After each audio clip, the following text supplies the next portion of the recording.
பிதா, குமாரன், பரிசுத்த ஆவியானவர் திருப்பெயரிலே உங்களை நான் வாழ்த்துகின்றேன். அன்புக்குரியோரே, இந்த நாளிலே மயிலை நல்மைப்பர் ஆலயத்திலே நின்று கடவுளின் அருட்செய்தியை பகிர ஆண்டவர் கொடுத்திருக்கிற இந்த தருணத்திற்காக நான் கடவுளுக்கு நன்றி படைக்கின்றேன். என்னை அழைத்து செய்தி கொடுக்க கோரிய திருச்சபையின் ஆயர் அவர்களுக்கு உள்ளங்கணிந்த நன்றியை தெரிவித்துக் கொள்கிறேன். திருச்சபை மக்கள் அனைவருக்கும் என் வாழ்த்துக்களை இந்த நாளிலே நான் தெரிவிக்க கடமைப்பட்டிருக்கிறேன். அன்பானவர்களே, கொரோனா இந்த தொற்று வந்த நாள் முதல் கொண்டு திருச்சபை முடங்கிவிடாமல் தொடர்ந்து இயங்கவும், கடவுளுடைய வார்த்தைகள் பகிரப்படவும், மக்கள் ஆண்டவரை வழிபடவும் கடவுள் நமக்கு வாய்ப்புகளை தந்திருக்கிறார். சூழல்களை பயன்படுத்தி கொள்ள, சாதகமாக்கிக் கொள்ள ஆண்டவர் நமக்கு போதித்திருக்கிறார். எனவே இந்த வலைதளத்தின் வழியாகவும் ஊடகத்தின் வழியாகவும் நான் உங்களை சந்திப்பதிலே பெரும் மகிழ்ச்சி அடைகின்றேன். ஆண்டவருக்கே மாட்சியும் மகிமையும் உண்டாகட்டும்.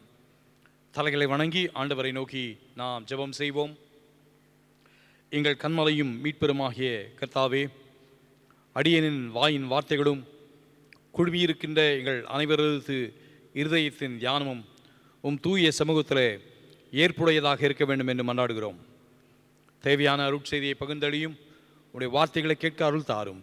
இயேசு வழி வேண்டுகிறோம் அன்பின் பரம தந்தையே, ஆமென். கிறிஸ்துவுக்குள் அன்பானவர்களே, இந்த நாளிலே சென்னை பேராயத்தின் மூலமாகவும் தென்னிந்திய திருச்சபையின் மூலமாகவும் நமக்கு சிறுவர் ஞாயிறாக இந்த நாள் அனுசரிக்கப்படுகிறதை நாம் அறிவோம். இந்த சிறுவர் ஞாயிறு ஒவ்வொரு நவம்பர் மாதமும் 2ஆம் அல்லது 3ஆம் மாதங்களிலே அனுசரிப்பதற்கான அடிப்படை காரணம் என்னவென்றால், நம்முடைய நாட்டினுடைய முன்னாள் பிரதம மந்திரி பண்டிதர் நேரு அவருடைய பிறந்த நாளை நாம் நினைவில் கொண்டு, அது குழந்தைகள் தினமாக அனுசரிக்கப்படுவதனாலே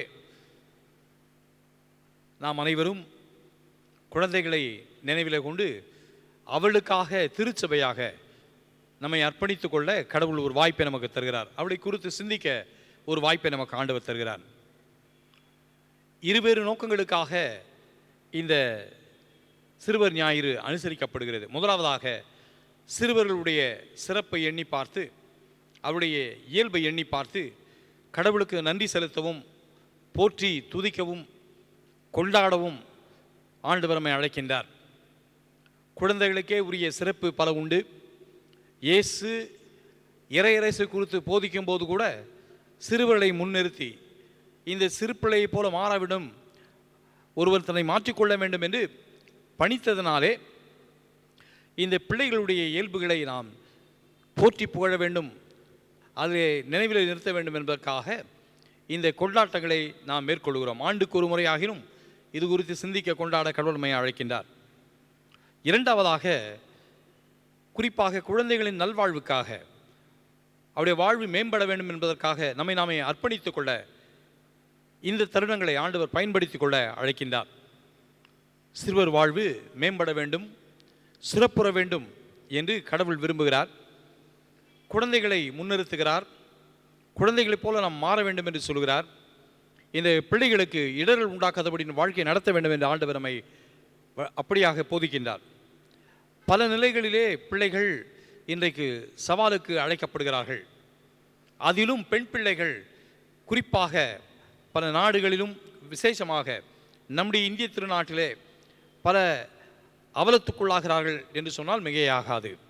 நாம் வரிசைக்கு படித்து கொண்டே போகலாம். எத்தனையோ விதங்களிலே இந்த சிறுவருடைய வாழ்வு சவாலுக்கு அழைக்கப்படுகிறது. கருவிலேயே பாலினத்தை இனங்கண்டு கொண்டு கருவிலே கலைத்து விட வேண்டும் என்று எண்ணுகின்ற, அல்லது பிறந்த குழந்தை பெண் பிள்ளையாக இருக்க வேண்டுமென்றால் கொன்று குவிக்கின்ற இந்த வாழ்க்கையின் முறையை இன்றைக்கும் நாம் பார்த்து கொண்டு இருக்கிறோம். சிறு வயதிலிருந்தே பிள்ளைகள், குறிப்பாக பெண் பிள்ளைகள், அவர்கள் அச்சுறுத்தப்பட்டு, ஒடுக்கப்பட்டு, ஓரங்கட்டப்பட்டு வளர்க்கப்படுவதை நாம் பார்க்கிறோம். ஆண் பிள்ளைகளுக்கு நேராக பெண் பிள்ளைகளை நாம் சமமாக வைப்பதில்லை. ஆண் பிள்ளைகளுக்கு நிகராக பெண் பிள்ளைகளை நாம் நடத்துவதில்லை. கல்வியிலே இந்த பிள்ளைகளை முன்னிலைப்படுத்துவதில்லை. பருவம் வந்தாலும் வராவிட்டாலும் உடனடியாக இந்த பிள்ளைகளுக்கு திருமணம் செய்தவளை அனுப்பிவிடுவது என்றெல்லாம் இந்த பெண் பிள்ளைகளை நாம் மட்டம் தட்டி வளர்த்து வருகிறோம் என்று சொன்னால் அது மிகையாகாது. அடுத்து வருவதுதான் மிக மிக கொடிய ஒரு நிலை என்னவென்றால், பெண் பிள்ளைகள் பாலியல் வன்முறைக்கு அல்லது இப்படியான வலுக்கட்டாயமாக இந்த பிள்ளைகள் பாலியல் தொந்தரவுகளுக்கு உள்ளாகிறார்கள் என்று சொன்னால் அது மிகையாகாது. சிறு பிள்ளைகள் வன்புறவு செய்யப்படுகிறார்கள். இந்த பிள்ளைகள் பல விதங்களிலே வீட்டுக்கு தெரிந்தும் தெரியாமலும் இந்த பிள்ளைகளை ஒடுக்குகிறார்கள். இந்த பிள்ளைகளை பாலியல் வன்முறை செய்கிறார்கள் என்பதை நாம் தினம் தினம் அறிந்திருக்கிறோம், படித்துக் கொள்கிறோம். மாத்திரமல்ல, பிள்ளைகளை கடத்துவது, குறிப்பாக வயது வந்த பிள்ளைகளை அல்லது அந்த வயது மூப்பிலே இன்றைக்கு அந்த 10 பருவத்தில் இருக்கிற பிள்ளைகளை அவளை கடத்தி கொண்டு போவது, அவளை விற்றுவிடுவது, அல்லது இந்த பிள்ளைகளை தங்களுடைய சுய தொழிலுக்காக அவளை ஊனமாக்கி பிச்சை எடுக்க வைப்பது, இன்னும் பல நிலைகளிலே இந்த பிள்ளைகள் அவயவங்களுக்காக, உறுப்புகள், உடல் உறுப்புகளுக்காக அவர்கள் விற்கப்படுவது என்று பல நிலைகளிலே இந்த பிள்ளைகள் அச்சுறுத்தப்படுகிறார்கள், வன்முறைக்கு ஆளாக்கப்படுகிறார்கள். இந்த மாதிரி ஒரு சூழலில்தான் யார் பேசினாலும் பேசாவிட்டாலும் திருச்சபை இது குறித்து பேச வேண்டும், திருச்சபைக்கு இது குறித்து ஒரு கவனம் இருக்க வேண்டும், கரிசனை இருக்க வேண்டும் என்பதை உணர்ந்து ஆண்டுக்கு ஒரு முறையாகிலும் இந்த பிள்ளைகளை குறித்து சிந்திக்க, பேச, ஆலயத்தில் பகிர, அர்ப்பணிப்போடு கூட நம்ம பிள்ளைகளை பேணி பாதுகாக்க, வளர்க்க கடவுள் நம்மை அழைக்கின்றார்.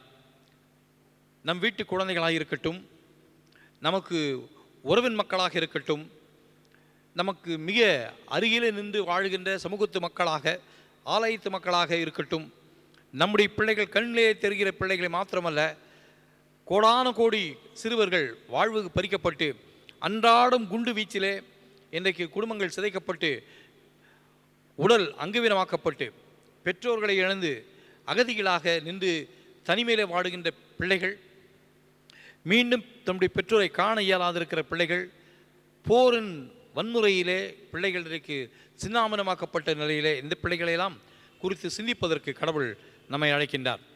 அன்புக்குரியவர்களே, இந்த நாளிலே துவக்கத்திலேயே நமக்கு படிக்க கேட்ட திருமறை பகுதியில் ஒரு பகுதியை கண் முன்பாக நான் வைக்க விரும்புகிறேன்.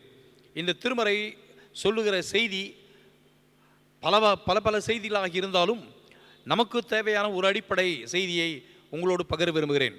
பழைய ஏற்பாட்டின் பகுதியான 2 அரசர்கள் 5ஆம் பிரிவிலே, அதாவது 2 ராஜாக்கள் 5ஆம் அதிகாரத்தில் சொல்லப்படுகிற ஒரு சுவையான நிகழ்ச்சி, நாம் அனைவருக்கும் அறிந்த தெரிந்த ஒரு நிகழ்ச்சி. நாகமான் என்ற தொழுநோயாளர் குணமாக்கப்படுகிற சம்பவம். இந்த சம்பவத்தில் நடைபெறுகிறது என்னவென்றால், சீரிய நாட்டினுடைய மன்னன் பென் ஹதாத் என்று அழைக்கப்படுகிற மன்னன் ஆட்சி புரிகிற காலத்தில் அவருக்கு தளபதியாக நின்றவர் நாகமான் என்ற போர் தளபதி. பேரும் புகழும் பெற்றவர், நன்மதிப்பு பெற்றவர், நல்ல ஒரு வீரன், பல முறை போர்களிலே இந்த நாட்டுக்கு வெற்றியை தேடி தந்திருக்கிறவர். அவர் சென்ற இடமெல்லாம் தொட்டதெல்லாம் துறங்குகின்ற இந்த தருவாயில் ஆக்கத்தோடு வீரத்தோடு விளங்குகின்ற ஒரு மனிதன். அவருடைய வாழ்விலே ஒரு குறை, அது தொழுநோய் என்று திருமறை நமக்கு சொல்வது. ஆனால் பழைய ஏற்பாட்டின் காலத்திலே நாம் இன்றைக்கு காணுகின்ற இந்த தொழுநோய் போய் அல்ல, மறைவாக இருப்பது அல்லது சரும வியாதியாக இருப்பது, இயல்பாக வாழ்கின்ற சூழலிலே ரகசியமாய் வெளியே தெரியாமல் இருக்கின்ற அப்பேற்பட்ட நோய்களை கூட சரும வியாதி, அவைகள் அத்தனையும் தொழுநோய் என்று பழைய ஏற்பாட்டிலே அவர்கள் இனங்கண்டு கொண்டார்கள். அப்படியான ஒரு நோயிலே அவதிப்படுகின்ற இந்த மாமனிதர், அவர் வீட்டிலே நடைபெறுகிற ஒரு நிகழ்ச்சி. ஒரு முறை சீரிய நாடு அவர்கள் அருகிலே இருக்கிற நாட்டுக்கு சென்று ஒவ்வொரு நாட்டையும் கொள்ளையடிப்பது வழக்கம். அன்றைக்கு அப்படிதான் அது ஏற்றுக்கொள்ளப்பட்ட ஒரு உலக நீதி. வலிமை மிக்க ஒரு நாடு தன் நாட்டு அருகிலே இருக்கிறவளை தன் வயப்படுத்தி கொள்ள வேண்டும் என்பதற்காக போரிட்டு செல்வதும் கொள்ளையடிப்பதும் சாதாரணமான நிகழ்ச்சியாக இன்றைக்கு காணப்பட்டது. அப்பேற்பட்ட சாதாரண நிகழ்ச்சிகளிலே ஒரு நிகழ்ச்சி, இப்படி இஸ்ரேல் நாட்டை அவர்கள் கொள்ளையடிக்க சென்று அந்த கொள்ளை பொருளாக அவர்கள் கொண்டு வரும்போது பொருட்களை கொண்டு வருகிறார்கள், ஆடை ஆபரணங்களை விலங்குகளை கொண்டு வருகிறார்கள், அதே சமயத்திலே மனிதர்களையும் கொண்டு வருகிறார்கள். மிக சிறப்பு என்னவென்றால், அவள் எப்பொழுதும் கொள்ளையடித்து செல்லும்போது இளைஞர் பட்டாளத்தை தான் கொள்ளையடித்து செல்வார்கள், அடித்து செல்வார்கள், கைதிகளாக கூட்டிச் செல்வார்கள், முதியோர்களை விட்டு விடுவார்கள். முதியோர்கள் நமக்கு தேவையில்லை, அவள் பாரமாக இருப்பார்கள் என்று புதியோர்களை விட்டுவிட்டு, இதுதான் பாபிலோனிய அரசன் நேபுகாத்நேச்சார் செய்தார். அப்படிதான் ஷாத்ராக், மேஷாக், ஆபேத்நேகோ என்று அழைக்கப்படுகிற தானியேலும் அவருடைய நண்பர்களும் அழைத்துச் செல்லப்பட்டார்கள். இளைஞர்கள் இப்படியாக நாடு கடத்தப்படுகிற நிலை அல்லது அவர்கள் கைதியாக கொண்டு செல்லப்படுகிற நிலை என்பது அன்றைக்கு சாதாரணமாக உலகத்திலே ஏற்றுக்கொள்ளப்பட்ட நிகழ்ச்சியாக வந்தது. அன்புக்குரியவர்களே, இன்றைக்கு அப்படியாக அழைத்து செல்லப்பட்ட, கைதியாக கொண்டு செல்லப்பட்ட ஒரு சிறுமியை குறித்து இந்த திருமறை பகுதியை நமக்கு சொல்கிறது. 5 வசனங்கள் தான். அந்த 5 வசனங்களிலே பெரும் பெரும் நிகழ்ச்சியை நம்மால் இதிலே விளங்கி கொள்ள முடிகிறது, புரிந்து கொள்ள முடிகிறது. அப்படியாக இன்றைக்கு வாழ்க்கையை எத்தனையோ சிறுவர்கள் தொலைத்திருக்கிறார்கள். இந்த தருவாயில் இந்த ஒரு பெண்ணை அடையாள குறியீடாக வைத்து அத்தனை பிள்ளைகளுக்கும் முன்னோடியாக இவர்கள் வெளிப்படுகிற ஒரு அடையாள குறியீடாக இந்த பெண்ணை நாம் பார்க்க வேண்டும் என்று நான் விரும்புகிறேன். இந்த பிள்ளையும் சூழலின் கைதியாக இன்றைக்கு மாட்டப்பட்டிருக்கிறார். தான் செய்யாத எந்த ஒரு குற்றத்திற்கும் இன்றைக்கு அபலையாக, கைதியாக இன்றைக்கு பாதிக்கப்பட்ட ஒரு பெண்ணாக நின்று கொண்டிருக்கிறார். நாட்டின் மீது படையெடுத்து வரும்போது நாட்டை காக்க வேண்டியது அரசனுடைய கடமை. ஆனால் கொள்ளையடிக்கப்பட்டு போகும்போது அல்லது கைதியாக அழைத்து செல்லப்படும் போது எந்த ஒரு குற்றத்தையும் செய்யாது, இதிலே தங்களை தாங்களே எந்த விதத்திலும் சம்பந்தப்படுத்தி கொள்ள முடியாது இருக்கிற ஒரு சூழலில் அந்த மாதிரி ஒரு பிள்ளை இன்றைக்கு போய் கைதியாக வாழுகின்ற ஒரு அவல நிலை. ஆனால் இந்த பிள்ளைக்கு கிடைத்த ஒரு பெரும் சிறப்பு, ஒருவேளை அழகாக இருந்திருப்பாளோ, சுறுசுறுப்பாக இருந்திருப்பாளோ, அல்லது உழைப்பதற்கான வலிமை பெற்றவளாக இருந்திருப்பாளோ, விவேகத்தோடு இருந்திருப்பாளோ நமக்கு தெரியாது.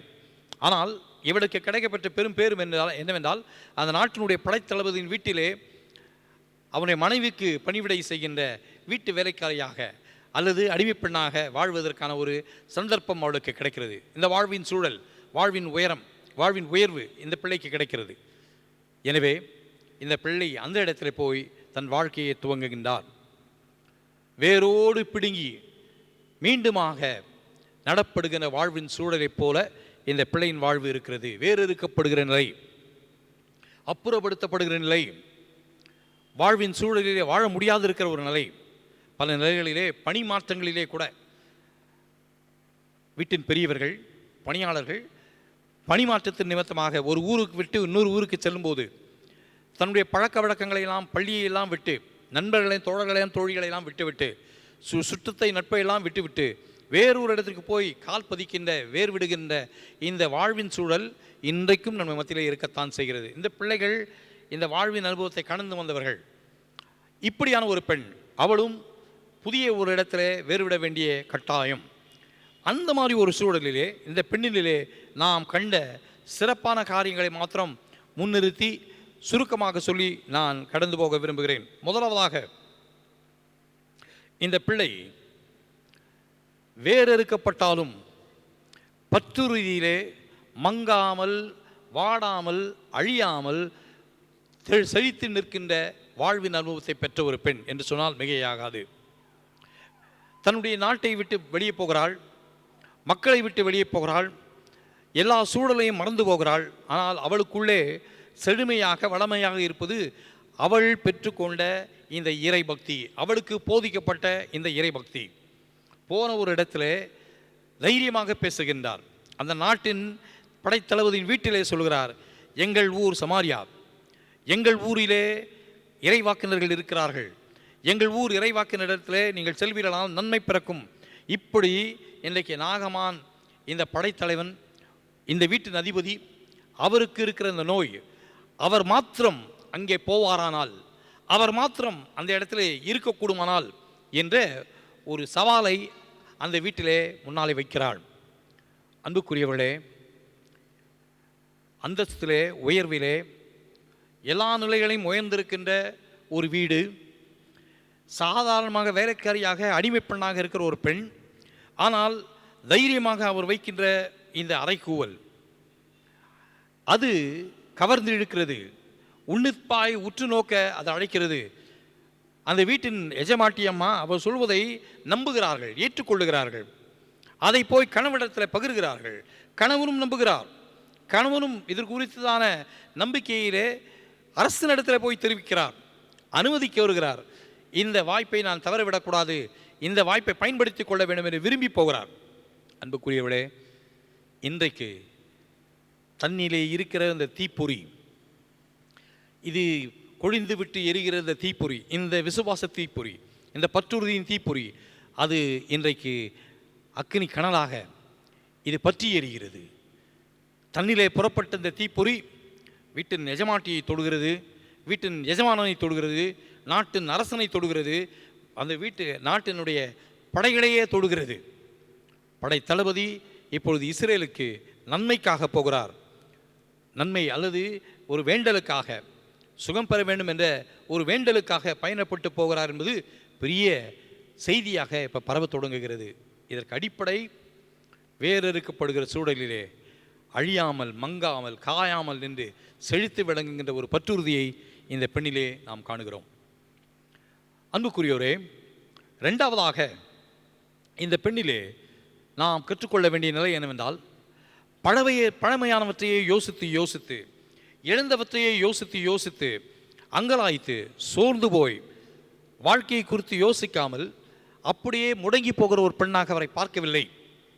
மாறாக பின்னானவளை மறந்து விடுகிறார், வாழ்வின் சூழலை மறந்து விடுகிறார். இயல்பாக வாழ்வதற்காக, இந்த வாழ்வின் வாய்ப்பினை பயன்படுத்தி கொள்ள வேண்டும் என்பதற்காக மீண்டுமாக வாழ்க்கையை துவங்க முற்படுகிறார் இந்த பிள்ளை. சோர்ந்து போய் எல்லாவற்றையும் விட்டுவிட்டு இன்றைக்கு அப்படியே ஒடுங்கி போய் நிற்கின்ற ஒரு வாழ்க்கையிலே அந்த பெண்ணை நாம் பார்ப்பதில்லை. இந்த ஒரு செய்தி தான் நம்மிலே இருக்கிற அனைத்து சிறு பிள்ளைகளுக்கும் செய்தியாக வருகிறது, பெரியவளாகிய நமக்கும் செய்தியாக வருகிறது. இந்த பெண்ணிலே பார்க்கிற பெரும் அதிசயம், மீண்டும் மீண்டுமாக பழையவற்றையே யோசித்து ஏமாற்றத்தின் பாதையிலே அல்லது குற்றம் சாட்டி, இதற்கு நான் காரணமா, யார் காரணம் என்று பழி சுமத்தி பழிவாங்க தேடிக்கொண்டு இப்படியாக வாழ்க்கையை ஓட்டி ஓட்டி விரக்தியிலே வாழ்விலே அப்படியாக தலைத்து விடாமல் இந்த பிள்ளை வாழ்விலே சிறந்து விளங்க வேண்டும், வாழ்விலே உயர்ந்திருக்க வேண்டும், மீண்டும் ஒரு வாய்ப்பு, இப்படி தான் வாழ வேண்டும் என்று துணிச்சலோடு வாழுகின்ற ஒரு பெண்ணாக இந்த சிறுமியை நாம் பார்க்கிறோம். யூத மக்களுக்கே இருக்கின்ற ஒரு சிறப்பு என்னவென்றால், எப்பொழுதெல்லாம் அவர்கள் அழிக்கப்படுகிறார்களோ, எப்பொழுதெல்லாம் அவர்கள் சவாலுக்கு அழைக்கப்படுகிறார்களோ, எப்பொழுதெல்லாம் அவர்கள் ஓரங்கட்டப்படுகிறார்களோ, எப்பொழுதெல்லாம் அவர்கள் ஒன்றுமில்லாமல் நிர்மூலமாக்கப்படுகிறார்களோ, அந்த இடத்திலிருந்து அவர்கள் துளிக்கிறார்கள். உலகத்தையே இன்றைக்கு சவாலுக்கு அழைக்கிற எந்த நிலைமைக்கும் நாங்கள் வருவோம் என்று இன்றைக்கு மார்த்தட்டி நிற்கின்ற ஒரு நாடு இஸ்ரேல் நாடு. 1945 தான் தனி நாடு என்ற ஒரு பிரகடனம் பிறக்கப்பட்டது. அந்த நாடு இன்றைக்கு அனைத்து நாடுகளுக்கும் முன்னோடியாக நிற்கிறது. தண்ணீரே இல்லை, குடிப்பதற்கு மாத்திரமே கொஞ்சம் தண்ணீர் என்று இருக்கிற அந்த ஒரு தருவாயில் இன்றைக்கு விவசாயத்தில் பெரும் பெரும் மாற்றங்களை ஏற்படுத்தி காட்டி, விளைச்சல் இப்படியும் செய்யலாம், சொட்டு நீர் இவைகளிலே பாசனம் செய்யலாம் என்ற பெரிய ஒரு விஞ்ஞான வளர்ச்சியை கண்டுபிடித்து உலகத்துக்கு சொன்ன மாபெரும் மக்கள் கூட்டம் இந்த இஸ்ரேல் மக்கள். அன்புக்குரியவளே, இந்த ஒரு டிஎன்ஏ அல்லது இந்த ஒரு அடிப்படை தான் இந்த பெண்ணிலே நாம் பார்க்கிறோம். வாழ்வை மீண்டுமாக கட்டி எழுப்ப வேண்டும், வாழ்க்கையை மீண்டுமாக துளிர்க்க வேண்டும் என்ற அந்த வேகத்தோடு போன இடத்துல நன்மதிப்பை பெற்று, தன்னுடைய பேச்சு கூட அந்த இடத்துல எடுபடும் என்ற நிலையிலே, தன்னை கூட மக்கள் மதிப்பாக நடத்துவார்கள் என்ற நிலையிலே, தனக்கென்று ஒரு இடத்தை, தனக்கென்று ஒரு பகுதியை அவள் உருவாக்கி கொண்டு செதுக்கி கொண்டு அந்த இடத்துல வாழ முற்படுவாள் என்று சொன்னால், இதைவிட பெரிய ஒரு செய்தி நமக்கு கிடைக்குமா? நம்பிக்கையின் செய்தி கிடைக்குமா? இந்த பள்ளியிலே இந்த ஒரு செய்தியை பார்க்கிறோம். கடைசியாக நம் ஆண்டவர் இயேசு கிறிஸ்து சொல்லிக் கொடுத்த பெரும் பெரும் போதனை, அந்த போதனை என்னவென்றால், தீமை செய்கிறவனுக்கு நன்மை செய். உன்னை ஒருவன் ஒரு மைல் அழைத்தால் 2ஆம் மைல் நடக்க நீ கவலைப்படாதே. ஒருவன் ஆடையை கேட்டால், மேலங்கியை கேட்டால் ஆடையை கூட கழட்டி கொடுப்பதற்கு ஆயத்தமாயிரு. ஒரு கன்னத்தில் அறைந்தால் மற்றொரு கன்னத்தையும் கொடுப்பதற்கு விட்டு கொடுக்கிற இந்த மனப்பான்மை உன்னில் வரட்டும். இந்த ஒரு செய்தி பழைய ஏற்பாட்டிலும் சொல்லப்பட்ட செய்தி. அயலானுடைய சாதாரண கழுதை, சாதாரண எருது, அவைகள் விழுந்து விட்டாலும் பரிவு காட்டு, கடந்து போகாதே, உன் பகைவன் என்று பார்த்து பழி வாங்காதே என்று பழைய ஏற்பாட்டிலே கூட சொல்லப்பட்ட செய்தி. அந்த செய்தி இயேசுவின் வழியாக திருச்சபைக்கு மூல மந்திரமாக இன்றைக்கு நிறுவப்பட்டது. இந்த தார்மீக அடிப்படையிலே திருச்சபை கட்டி எழுப்பப்பட்ட, இந்த தாரக மந்திரத்திலே கட்டி எழுப்பப்பட்ட இந்த திருச்சபை இதை மறந்து இன்றைக்கு கோலோச்சுகின்ற, படையெடுக்கின்ற, வெற்றி சிறக்கின்ற, பழி வாங்குகின்ற பல நிலைகளிலே நாம் கடந்து போய் கொண்டிருக்கும் போது இந்த பெண்ணின் வாழ்க்கை நமக்கு சவாலாக வருகிறது. என்னை அடிமைப்படுத்தியவன், என்னை பெற்றோரிடத்திலிருந்து வேறறுத்து கொண்டு வந்தவன், இன்றைக்கு இந்த வீட்டிலே என்னை சிறைப்பிடித்து சிறை பறவையைப் போல, கூட்டு பறவையைப் போல என்னை வைத்திருக்கிற இந்த ஒரு மனிதன், இவனுக்கு இந்த நன்மை நாம் செய்ய வேண்டுமா? கடவுள் இவனுக்கு கொடுக்கிற தண்டனையாக அதை பார்க்கக்கூடாதா? இவனுக்கு தொழுநோய் வந்திருக்கிறதே, என்னை சிறைப்பிடித்து இன்றைக்கு சித்திரவதை செய்வதனாலே, இந்த வீட்டிலே என்னை சிறைப்பிடித்திருப்பதனாலே கடவுள் அவனுக்கு தண்டனை கொடுத்திருக்கிறார், எனவே தான் அவனுக்கு தொழுநோய் என்று ஒருவேளை இந்த பிள்ளை உங்களைப் போல என்னைப் போல பார்த்திருக்கலாம். ஆனால் கடந்து நின்று நன்மை நடக்க வேண்டும் என்று விரும்பி, இப்படி செய்யட்டுமே, இப்படி செய்தால் சிறப்பாக இருக்குமே என்று ஒரு சாதாரண அறிவுரையை, சாதாரண விளக்கத்தை சொல்ல போய் அது பெரும் மாற்றத்தை ஏற்படுத்துகிறது. ஒரு நாட்டுக்கே அது பெரும் வளர்ச்சியாக, திருப்பமாக அமைகிறது. அன்பானவர்களே, ஒருவேளை இந்த பெண் பேசும்போது அவளை நடத்துகின்ற நாமானின் துணைவியார், வீட்டு தலைவி, பல கேள்விகளை கேட்டிருக்கக்கூடும். யார் இந்த தீர்க்கதரிசி? எப்படி இதை நம்புகிறாய்? இதற்கு முன் நடந்திருக்கிறதா? அல்லது இந்த தீர்க்கதரிசிக்கு வல்லமை இருக்கிறதா? இவைகளெல்லாம் சொல்ல சொல்ல அந்த பிள்ளை பற்றுறுதியிலே, இல்லை, என்னை விட, எங்கள் ஊர் தீர்க்கதரிசியை விட எங்கள் இறைவன் பெரியவர், எங்கள் ஆண்டவர் பெரியவர் என்ற இந்த பக்தியை சொல்லிக் கொடுக்க, ஆழமான இந்த விசுவாசத்தை பற்றி கொள்வதற்கு ஒரு வாய்ப்பாக, திருப்பு முனையாக இந்த பிள்ளையினுடைய வாழ்வு அங்கே அமைகிறது. நடப்பதென்ன? மனைவி கணவனிடத்தில் சொல்லவும், கணவன் அரசனிடத்தில் சொல்லவும், அரசன் மடல் கொடுக்கவும், படைப்பட்டாளத்தோடு கூட நாமான் செல்லவும், அரசன் மீண்டும் இஸ்ரேலின் அரசன் அவன் கொதித்து நிற்க இடைமறித்து வருகிற தீர்க்கன் எலிசா, இறைவாக்கினர் எலிசா, என்னிடத்தில் அனுப்புங்கள் என்று சொல்ல, இங்கே ஒரு இறைவன் இருக்கிறார் என்பதை நிரூபிக்க ஒரு வாய்ப்பு என்று சொல்ல, இது சாதாரண காரியம், லேசான காரியம் என்று அவனை வாயிலே நிற்க வைத்துவிட்டு, எழுந்து போய் வரவேற்கக்கூட முடியாமல், துணியாமல், விரும்பாமல் ஆளை அனுப்பி அவனை யோர்தானில் போய் மூழ்க சொல்லுங்கள் என்று சாதாரணமாக சொல்லி அனுப்புகிறாரே. இது எங்கள் ஊரிலே, எங்கள் கடவுளுக்கு, எங்களுடைய பக்திக்கு, ஆன்மீகத்திற்கு உனக்கு இருக்கிற இந்த சரும வியாதி பெரிதாக இருக்கலாம், எங்களை பொறுத்தவரையில் இது லேசான காரியம், சாதாரண காரியம், போய் கழுவி போ என்று சொல்லுகின்ற அந்த துணிச்சலும் ஆற்றலும் பணம் கொடுத்து வாங்கிவிடலாம், பொருள் கொடுத்து நன்றி என்ற பேரிலே இன்றைக்கு கைமாறு செய்து விடலாம் என்று துணியும் போது, இந்த ஆற்றலை, கடவுளுடைய அருளை நீ எந்த விலை கொடுத்தும் வாங்க முடியாது, எந்த சக்தியாலும் ஆற்றலாலும் முன்னாலே பெற்றுக்கொள்ள முடியாது, திரும்பி கொண்டு போ என்று சொல்லுகிற இந்த ஒரு துணிச்சல், இஸ்ரேலின் கடவுளை தவிர வேறொரு கடவுள் இந்த உலகத்தில் இல்லை, பற்றுறுதியின் அடிப்படை இந்த இஸ்ரேலின் கடவுளே என்று சொல்லுகின்ற இந்த துணிச்சல், இந்த மாற்றம், இந்த தைரியம் நாமானுக்கு வருவதற்கு அடிப்படை காரணம், நாடு கடத்தப்பட்ட, கைதியாக கொண்டு செல்லப்பட்ட ஒரு சிறுமியின் அடிப்படை பற்றுறுதி. அன்புக்குரியவளே, இந்த காலையிலே இந்த செய்தியை கேட்கிற உங்களுக்கு இதை தான் நான் முன்னிறுத்த விரும்புகிறேன்.